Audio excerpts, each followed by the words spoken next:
శరన్నవరాత్రులు అంటే శరద్ ఋతువు అనేటటువంటిది ఇప్పుడు ఆరంభమవుతుంది.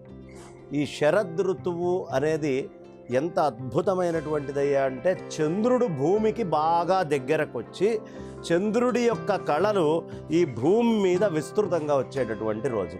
అందుకని వీటిల్ని శరన్నవరాత్రులు అంటారు.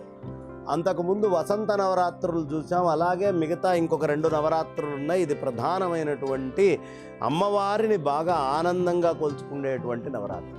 కారణము అమ్మవారి యొక్క విద్యని చంద్ర విద్య అంటారు. చంద్ర విద్య అని ఎందుకంటారయ్యా అంటే ఈ భూమి మీద జీవం మొత్తానికి కారణం ఏమిటి అంటే చంద్ర విద్య. ఈ భూమి మీద శక్తులన్నిటికీ కారణం ఏమిటి అంటే చంద్ర విద్య. ఆ శక్తిని మనం అనుభవిస్తున్నామన్నా ఏమన్నా చేస్తున్నామన్నా కారణం చంద్ర విద్య. దానికి అమ్మవారి మూలం. ఎలా అంటే సూర్యుడి నుంచి 3 రకాల కిరణాలు వస్తాయి. ఒకటి ఉష్ణ కిరణము, ఒకటి శీత కిరణము, ఒకటి వర్షకారణ కిరణము.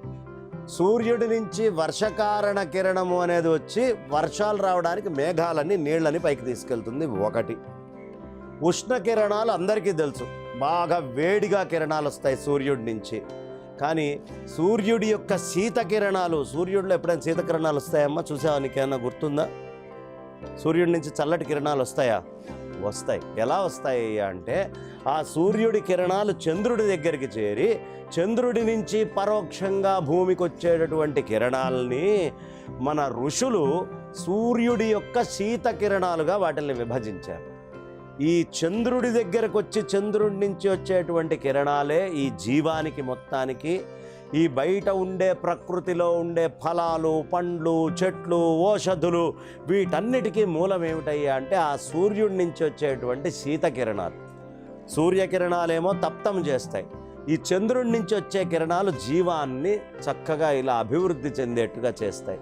అందుకనే ఈ శరన్నవరాత్రుల్లో ఆ చంద్రుడు భూమికి దగ్గరగా రావడం వల్ల సూర్యుడి యొక్క ఆ శీత కిరణాలు బాగా భూమి మీదకి వచ్చి విశేషంగా మనందరినీ అనుగ్రహించే విధంగా చక్కగా అనేక రకమైనటువంటి జీవశక్తులు భూమి మీదకి వస్తాయి. లైఫ్ అనేటటువంటిది చాలా ప్రధానంగా రావడానికి భాగవతం కానీ ఇతరమైన మన ప్రముఖ గ్రంథాలన్నీ కూడా చెప్పేటటువంటిది ఇదే. అందుకనే దీన్ని చంద్ర విద్య అన్నారు. ఒకటే అయినటువంటి సూర్యుడి యొక్క శక్తి జడంగా కాకుండా చైతన్యమయమై చంద్రుడి దగ్గర నుంచి బయటకు వస్తుంది. కాబట్టి శరన్నవరాత్రులు అని చంద్రుడి వల్ల దీనికి పేరు.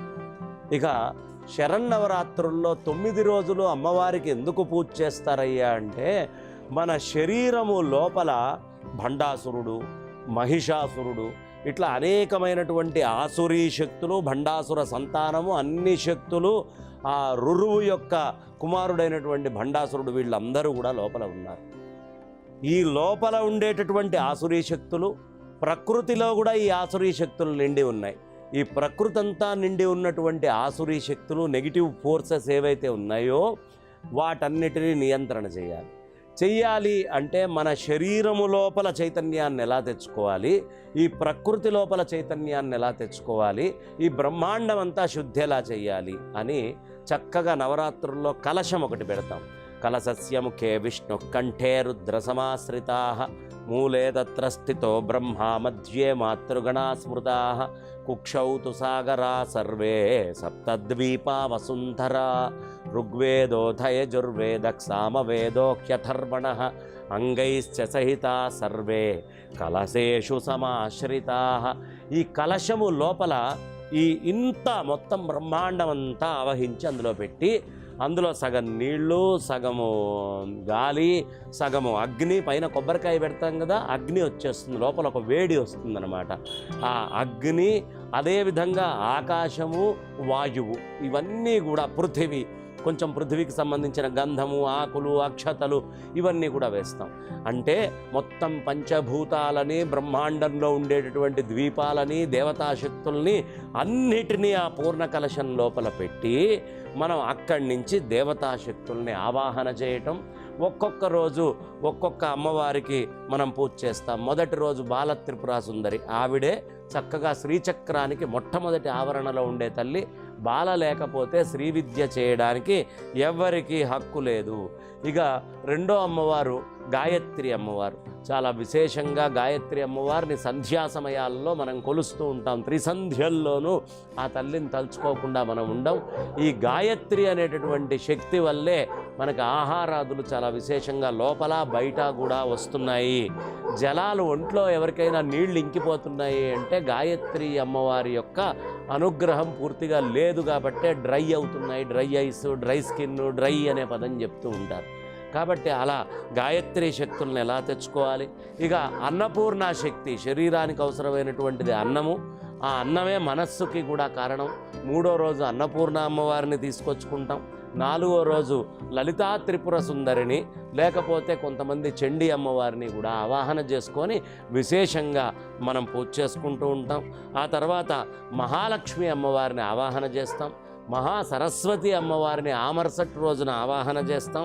ఆ తర్వాత దుర్గా అమ్మవారిని, మహిషాసురమర్దిని, అదేవిధంగా రాజరాజేశ్వరి అమ్మవార్లని, ఇలా అమ్మవార్లందరినీ ఒక్కొక్క రోజు ఆవాహన చేసుకొని వాళ్ళందరినీ అర్చించుకొని ఆ శక్తులు, ఎనర్జీ అంటే స్త్రీ, ఎనర్జీ శక్తి, శక్తి స్వరూపంగానే స్త్రీలని చెప్తారు. ఏ పని చెయ్యాలన్నా శివశక్త్యాయుక్తో యది భవతి శక్త ప్రభవితుం నచేదేవం దేవో నఖలు కుశల స్పందితుమపి.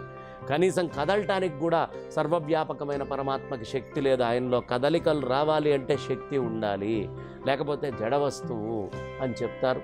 అలా శక్తిని తీసుకొని వచ్చి ఆత్మ చైతన్యాన్ని దర్శనం చేయడం కోసం చేసే తపస్సే ఈ నవరాత్రుల్లో మనం చేసే పూజ. ఇది అయిపోయాక ఈ 9 రోజులు పూర్తయి ఇంద్రియాలన్నీ నియంత్రణలోకి వచ్చాయనేది విజయదశమి అని చెప్తాం.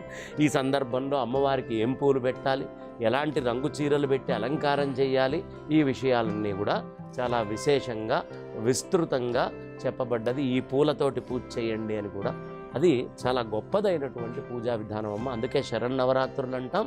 ఈ నవరాత్రుల్లో కూడా మనం పూజ చేస్తూ ఉంటాం.